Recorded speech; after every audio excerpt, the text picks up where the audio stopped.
Hi, வாங்க இன்னைக்கு மிளகு குழம்பு எப்படி பண்ணுறதுன்னு பார்க்கலாம்.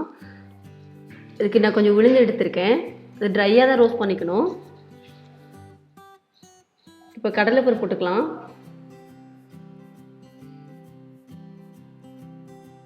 இப்போ நிறைய மிளகு போட்டுக்கலாம். 2 வரமிளகா. அதெல்லாம் எண்ணெய் ஊற்றக்கூடாது, எண்ணெய் ஊற்றாமல் ட்ரையாக தான் வறுக்கணும். கொஞ்சம் ஜீரகம் போட்டுக்கலாம். கொஞ்சம் கருவேப்பிலை,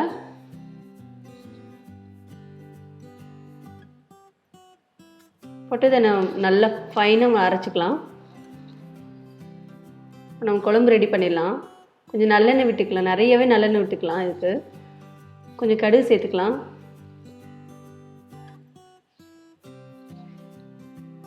கடுகு நல்லா வெடிக்கட்டும். கொஞ்சம் பூண்டும் கருவேப்பிலையும் சேர்த்துக்கலாம். கொஞ்சம் புளி தண்ணி ஊற்றிக்கலாம். நம்ம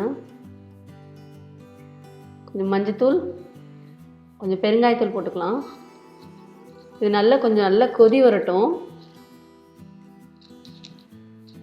நல்லா கொதி வந்த பிறகு இப்போ நம்ம அரைச்ச பொடி இருக்குல்ல, அதை சேர்த்துக்கலாம்.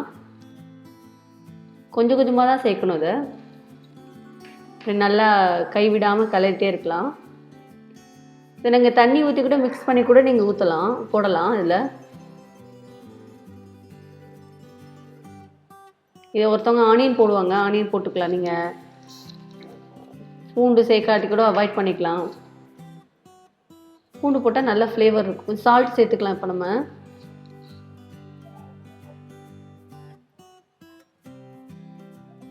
நல்லா மிக்ஸ் பண்ணிடலாம். இந்த பாருங்கள், நல்லா கொதி வந்து எண்ணெய் பிரிஞ்சு வர டயத்தில் இறக்கிடலாம். சூப்பராக ரெடி ஆயிடுச்சு. இப்போ கொஞ்சம் இறக்கும் போது நல்லெண்ணெய் விட்டு இறக்குங்க. செம்ம ஃப்ளேவராக இருக்கும். நல்ல டேஸ்டான மிளகு குழம்பு ரெடி ஆயிடுச்சு. சூடான சாதத்தில் போட்டு சாப்பிட்டா செம்ம டேஸ்டான இருக்கும். சாப்பிடும்போது கொஞ்சம் நல்லெண்ணெய் விட்டுக்கலாம். வேணா நல்லெண்ணெய் விட்டு சாப்பிட்டுக்கலாம். நம்ம அப்போ சுட்ட அப்பளம் ரெடி பண்ணியாச்சு.